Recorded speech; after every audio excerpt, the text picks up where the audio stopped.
Why have you not come? Is your faith in hypotheticals truly that strong? Apparently not.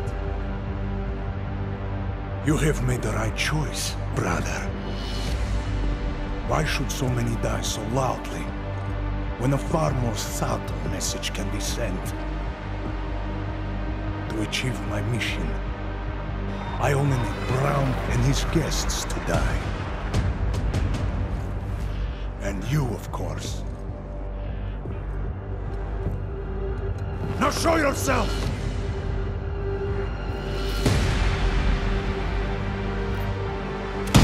I'm right here, Victor. Where did you... We can avoid another unnecessary tragedy. Isn't that what you said? You surrender now. I will give the Killswitch to you. You'll spend the rest of your days in prison, but the hold your masters have on you will end. A nice dream. But we both know there is no escape from these men. I am a soldier, brother. I accept my fate.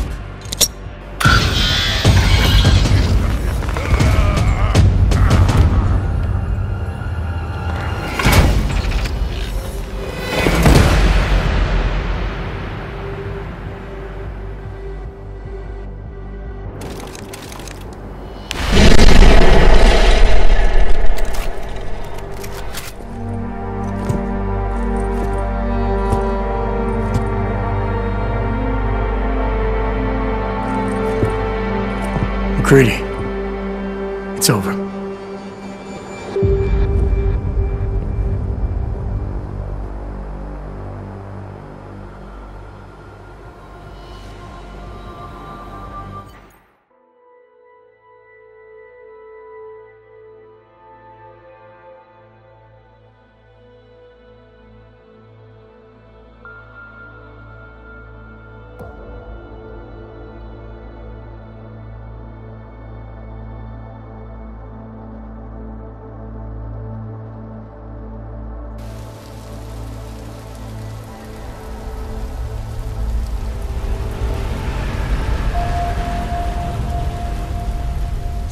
CEO Nathaniel Brown took to the stage today to praise Interpol and Tarvis security services for thwarting what could have been a major terror attack during his Safe Harbor convention last week.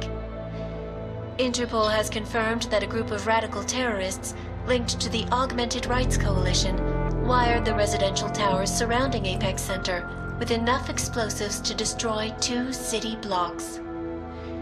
As shocking as that fact turns out to be, Brown had only this controversial opinion to give. We must not make rash decisions based on fear, nor should we allow a vocal minority to dictate our future. The Human Restoration Act is a perversion of all the United Nations stands for. In time, I believe saner minds on the Security Council will prevail. Strong words from a man with an even stronger bank account. Let us see if his prediction proves true.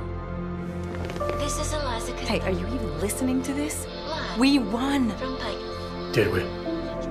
We completely disrupted their plan. Marchenko, the Orchid, the bombs. You've been under too long, man. Time to come up for air. Take a breath. Janus messaged me last night, said Brown's been lobbying like a champ. He and the people you saved know the act isn't a solution. Picus will talk around it as long as they can, but that thing is finished. Janus always seems to have the inside track. Except when it really matters. Miller, right? I'm sorry, Adam. I really did think he was working for the Illuminati. For a while, we both did. By the time I realized he was innocent. We can't change the past. We have to keep going. What are you thinking? How many more plans do they have in motion? How many more soldiers like Marchenko are waiting for the call? Don't call him a soldier. He was a thug, man. Soldiers have a code of honor. Soldiers follow orders, too. He was prepared to obey his, no matter the consequences. Sounds like you're sorry he's dead. He made his choice, I made mine. Regardless, we want the men behind him, behind the Human Restoration Act, one's still out there in the shadows. It's time for me to start pulling them into the light. Well, now we got names. Manderley and Page. The collective won't stop until we bring these guys down. Yeah? Well, there's one more name I want to put a face to. Janus. So that's what you've been chewing on. Look, I'll try, Adam, but I already told you, he doesn't like meetings that aren't on his terms. Then give him a choice. Either he sets up a meeting, face to face, or I find him myself. I think it's high time we met the man behind the mask, Alex. Don't you? This report just in. Law enforcement officials in Prague have tracked down and captured the bomb maker, whose deadly explosive devices claimed the lives of dozens of innocent travelers earlier this week. The woman, an ex-army demolition specialist named Allison Stanek, appears to be a religious fanatic and leader of the tech cult, Church of the Machine God. Police arrested her and several of her followers inside the cult's headquarters, following an extensive investigation. If you ask me, folks, that is some very good news indeed. A coroner's report released in Prague today offers shocking new insight into the death of Dr. Talis Rucker, former leader of the Augmented Rights Coalition. Apparently, the primary cause of the doctor's death was the exceedingly high level of alcohol found in his system. No other toxins were present, nor were there signs of any suspicious activity. Sources close to Rucker tell me he had been struggling with alcoholism ever since becoming a public figure. I am sure I do not need to remind you folks that the organization he founded, the Augmented Rights Coalition, has been linked to last week's horrifying terror attack in London.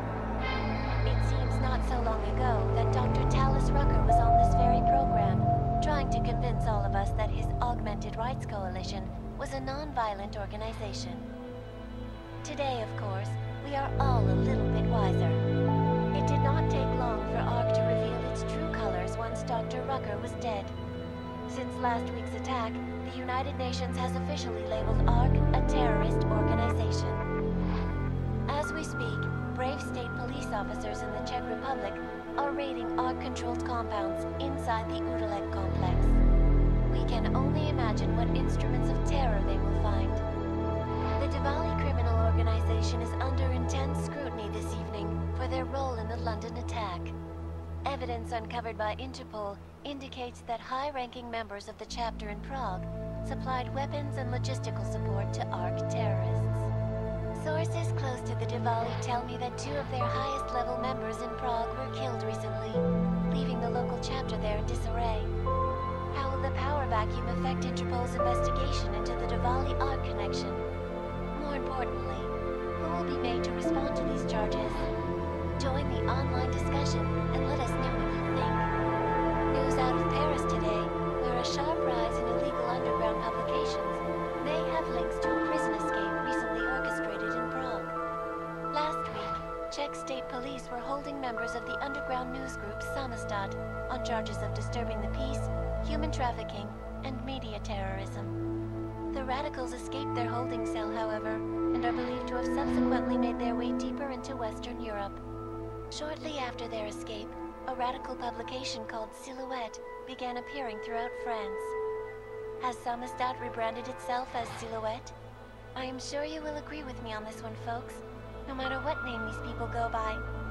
There is nothing more dangerous than the spread of false news. Turning our attention now to a more colorful story. A recent incident inside an illegal underground drug laboratory has led authorities to the heart of Prague's neon operation. According to sources familiar with the new drug, the dangers of neon had more to do with illegal distribution methods and criminal ties than with consuming the drug itself. Make no mistake, folks, neon is illegal, and the dismantling of this laboratory is good news for everyone. However, some government officials have hinted to me that the drug may have therapeutic benefits, and if so, a government-approved version of neon could be made available to the public eventually. Further testing will be required, of course.